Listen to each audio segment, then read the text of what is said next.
വെഞ്ഞാറമൂട് മുസ്ലിം association engineering കോളേജിൽ 24-ാം തീയതിയായിരുന്നു സംഭവം. 2ാം വർഷ computer science വിദ്യാർത്ഥിയായ അല്ലമീനാണ് പരിക്കേറ്റത്. ഫെസ്റ്റിൽ പങ്കെടുക്കുന്നതിനായി പുറത്തുനിന്നടക്കം ആളുകൾ എത്തിയിരുന്നു. ഇവർ ബഹളമുണ്ടാക്കിയതോടെ അമീൻ ഉൾപ്പെടുന്ന വിദ്യാർത്ഥി സംഘം ഇടപെട്ടു.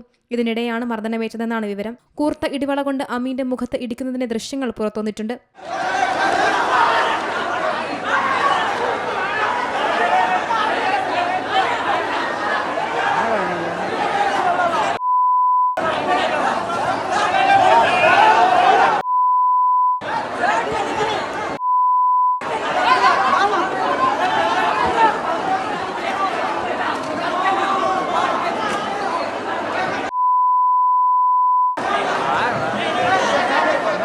പുറത്തുനിന്നെത്തിയ സംഘമാണ് തന്നെ മർദ്ദിച്ചതെന്നാണ് വിദ്യാർത്ഥി പറയുന്നത്. അമീനെ തിരുവനന്തപുരം കണ്ണാശുപത്രിയിൽ അടിയന്തര ശസ്ത്രക്രിയയ്ക്ക് വിധേയമാക്കി.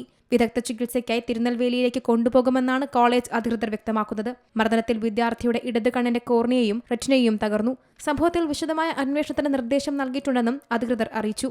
പരാതിയെ തുടർന്ന് 7 പേർക്കെതിരെ കേസെടുത്തിട്ടുണ്ടെങ്കിലും ഇവരെ പിടികൂടാനായിട്ടില്ല. ശിവജിത്ത്, നിതിൻ, കാശിനാഥ് എന്നിവർക്കും കണ്ടാലറിയാവുന്ന 4 പേർക്കെതിരെയുമാണ് കേസ്. പ്രതികളുടെ ദൃശ്യം കൈമാറിയിട്ടും വെഞ്ഞാറമൂട് പോലീസ് നടപടിയെടുത്തിട്ടില്ലെന്ന ആരോപണവും ഉയരുന്നുണ്ട്. Zee Malayalam news, Thiruvananthapuram. ഏറ്റവും പുതിയ വാർത്തകളും വിശേഷങ്ങളും വിരൽത്തുമ്പിലറിയാൻ സീ മലയാളം ന്യൂസ് എല്ലാ ഡിജിറ്റൽ പ്ലാറ്റ്ഫോമുകളിലും ലഭ്യം.